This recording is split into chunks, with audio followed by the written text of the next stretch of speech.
नमस्कार दोस्तों, स्वागत है आपका हमारे YouTube चैनल रेलवे अड्डा के केसी में।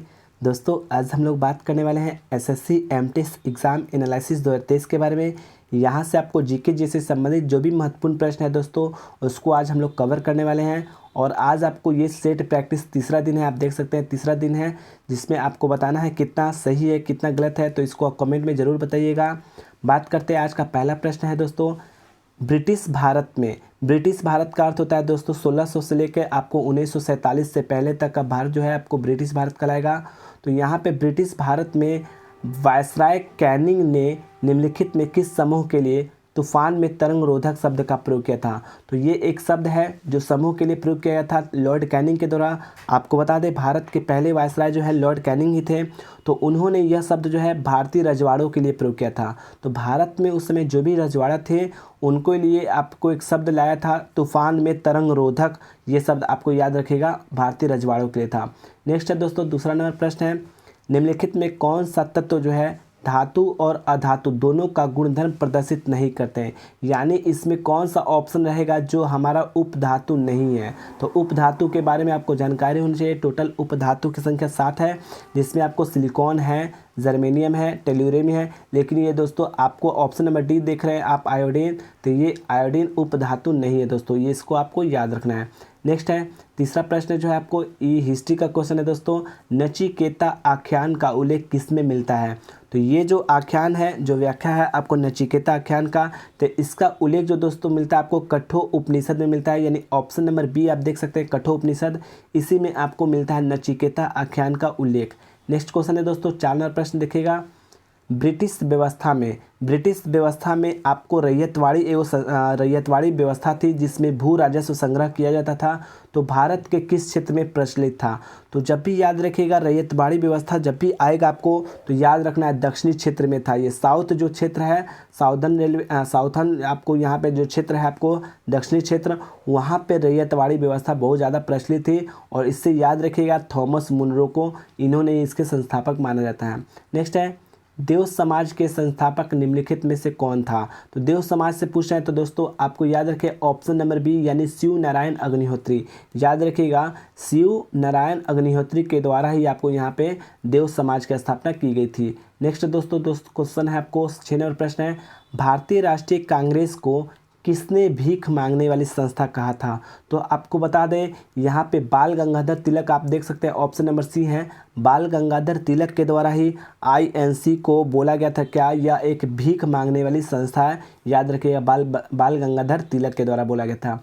नेक्स्ट क्वेश्चन है 7 नंबर प्रश्न है, किस मुगल बादशाह के विरुद्ध, कौन सा मुगल बादशाह है जिसके विरुद्ध में है जौनपुर से फतवा जारी हुआ था। तो ये आपको बता दें इसका आंसर हो जाएगा बिल्कुल अकबर के द्वारा। अकबर को ये आपको फतवा जारी किया गया था अकबर के ऊपर जौनपुर से। तो क्यों यहाँ पे जो है आपको ये भाईचारे वाले बात कर रहे थे, यहाँ पे ये सभी धर्म को लेके चल रहे थे, तो इनके द्वारा यहाँ पे आपको इनके ऊपर जो है फतवा जारी हुआ था जौनपुर से दोस्तों। नेक्स्ट क्वेश्चन है 8 नंबर प्रश्न देखिएगा, अपनी राष्ट्रवादी प्रतिक्रिया में भारतीय संविधान के निर्माताओं ने अल्पसंख्यकों के हितों और भावनाओं के महत्व को कम करके आका है, यह कथन किसने कहा है। तो दोस्तों आपको बता दें ये जो कथन है बहुत ही आपको बीबीआई नाम है, याद रखिएगा आइवर जेनिक्स, यही इसी ने आपको ये एक चीज़ बोला था जो कि आप देख सकते हैं क्या बोले हैं, अपने राष्ट्रवादी प्रतिक्रिया में भारतीय संविधान के निर्माताओं ने, यानी कि भारतीय संविधान जो बनाया है उसमें अल्पसंख्यकों को कम आका गया है, कम उसके हित को उनके भावनाओं को कम महत्व दिया गया है, इसके लिए ये बनाया गया है। तो ये आपको आइवर जेनिक्स ने बोला था। और इनसे एक और प्रश्न पूछता है दोस्तों, याद रखेगा कि भारतीय जो संविधान है वकीलों का स्वर्ग है, ये भी क्वेश्चन याद रखेगा, भारतीय संविधान का है वकीलों का एक स्वर्ग है, ये भी आपको कथन किसका है, आइवर जेनिक्स का है। नेक्स्ट क्वेश्चन देखते हैं दोस्तों, भारतीय संविधान की 6ठी अनुसूची के प्रावधान निम्नलिखित में से किस राज्य में लागू होते हैं। दोस्तों इसमें आपको त्रिपुरा में लागू होते हैं, मेघालय में होते हैं, मिजोरम में होते हैं, ये सब होते हैं इसमें। तो यहाँ पे आपको नागालैंड नहीं होगा, सिक्किम नहीं होगा, ये सभी नहीं होगा, यानी इसमें आपको त्रिपुरा बिल्कुल सही जवाब है दोस्तों। आप याद रखिए 6ठी अनुसूची में ये त्रिपुरा राज्य आता है। नेक्स्ट है दोस्तों, यहाँ पे आप देख सकते हैं निम्नलिखित में कौन सुमेलित नहीं है। तो ये 4 ऑप्शन दिया है A B C D, इसमें एक ऐसा ऑप्शन है जो आपको सुमेलित नहीं है। तो आपको बता दें दोस्तों, अधिकार परीक्षा जो होता है वो बाई वाट अथॉरिटी से होता है, बिल्कुल सही जवाब है। बंदी प्रत्यक्षीकरण to have the body of होता है, ये भी बिल्कुल सही जवाब है दोस्तों।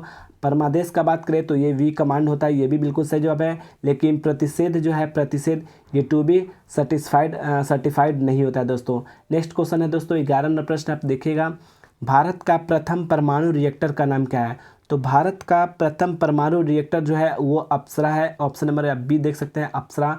इसको भारत का प्रथम परमाणु रिएक्टर के नाम से जाना जाता है, ये है, याद रखिएगा अप्सरा को।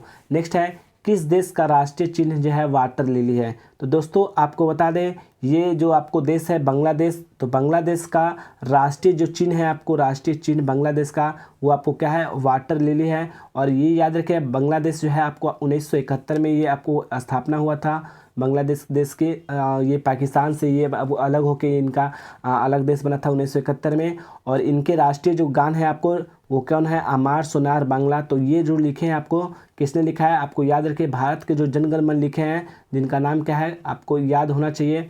तो ये आपको रविंद्रनाथ टैगोर का नाम सुने ही होंगे आप, तो याद रखिए रविंद्रनाथ टैगोर के द्वारा अमार सोनार बांग्ला जो है वो लिखा गया था, जो बांग्लादेश का क्या है राष्ट्रीय गान है। और वाटर लिली जब आएगा तो बांग्लादेश याद रखिएगा दोस्तों। नेक्स्ट है 13 नंबर प्रश्न, देखिएगा, नेपाल के संसद को किस नाम से जाना जाता है। तो नेपाल के जो संसद है उसको हम लोग राष्ट्रीय पंचायत कहते हैं, बिल्कुल ऑप्शन नंबर डी आप देख सकते हैं, राष्ट्रीय पंचायत वो नेपाल के संसद को कहते हैं। जबकि बात करें जातीय संसद तो ये याद रखें बांग्लादेश का आपको है। नेक्स्ट है EPA का पूर्ण रूप क्या है, फुल फॉर्म ऑफ EPA। तो EPA का फुल फॉर्म होता है दोस्तों, E से होता है इन्वायरमेंटल, P से होता है प्रोटेक्शन, A से एजेंसी, यानी ऑप्शन नंबर सी आप देख सकते हैं इन्वायरमेंटल प्रोटेक्शन एजेंसी, जिसकी स्थापना 1970 में हुई थी दोस्तों, ये भी याद रखिएगा, रिचर्ड निक्सन के द्वारा इनका स्थापना हुआ था, रिचर्ड निक्सन के द्वारा। नेक्स्ट है, पीयूष ग्रंथि से स्रावित होने वाले हार्मोन कौन सा है। तो याद रखिए पीयूष ग्रंथि से जो है आपको एस्टिमेटेड थायराइड हार्मोन होता है, एंटी डायरेटिक हार्मोन भी होता है, ACTH भी होता है, यानी ऑप्शन नंबर डी जो है उपयुक्त सभी होता है। ये सभी जो है आपको पिट्यूटरी ग्लैंड से आपको ये स्रावित होता है। नेक्स्ट क्वेश्चन है दोस्तों, यदि माता का रुधिर वर्ग O और पिता का रुधिर वर्ग AB है तो संतान का रुधिर वर्ग कौन सा होगा। तो अगर माता का यहाँ पे O है और फादर का यहाँ पे AB है तो जो संतान होगा उसका A और B होगा दोस्तों, बिल्कुल सही, ऑप्शन नंबर ए यहाँ पे सही है। नेक्स्ट है यहाँ पे, किस रोग के विकृति के लिए, कौन ऐसा रोग है जिसकी विकृति के लिए विडाल परीक्षण यानी विडाल टेस्ट का उपयोग किया जाता है। दोस्तों आपको बता दें यहाँ पे टाइफाइड अगर किसी को होता है, यानी ऑप्शन नंबर सी आप देख सकते हैं टाइफाइड, तो यहाँ पे उसको जांच करने के लिए विडाल टेस्ट का यहाँ पे प्रयोग होता है दोस्तों। और जबकि बात करें यहाँ पे 18 नंबर प्रश्न देखते हैं, पक्षी और चमगादड़ अच्छे उड़ते हैं। पक्षी भी बहुत अच्छा उड़ता है, चमगादड़ भी बहुत अच्छा उड़ता है, फिर भी जो है चमगादड़ पक्षी से क्या है, भिन्न है। आखिर कारण क्या है दोस्तों। तो आपको बता दें यहाँ पे 4 कोष्ठ हृदय होने के कारण, इसमें लॉजिक नहीं है दोस्तों। लघु मस्तिष्क के कारण भी नहीं होता है, पंखों के कारण भी नहीं होता है। इसमें आपका कारण मेन होता है जो आपको होता है मध्य पट्ट के कारण, यानी आपको चमगादड़ में जो होता है दोस्तों वहाँ पे आपको डायफ्राम होता है, इसीलिए यहाँ पे आपको पक्षी से कहीं ना कहीं भिन्न है दोस्तों। तो ऑप्शन नंबर इसका बिल्कुल आप याद रखिए, अब बी नंबर। दोस्तों आज के लिए 18 ही प्रश्न हैं। अगर वीडियो पसंद आया तो लाइक कीजिएगा, चैनल पे पहली बार आया तो दोस्तों सब्सक्राइब कीजिएगा। आज कुछ काम था इसलिए ज़्यादा आपको क्वेश्चन नहीं लगा गया दोस्तों। मिलते हैं नेक्स्ट वीडियो में, जय हिंद दोस्तों।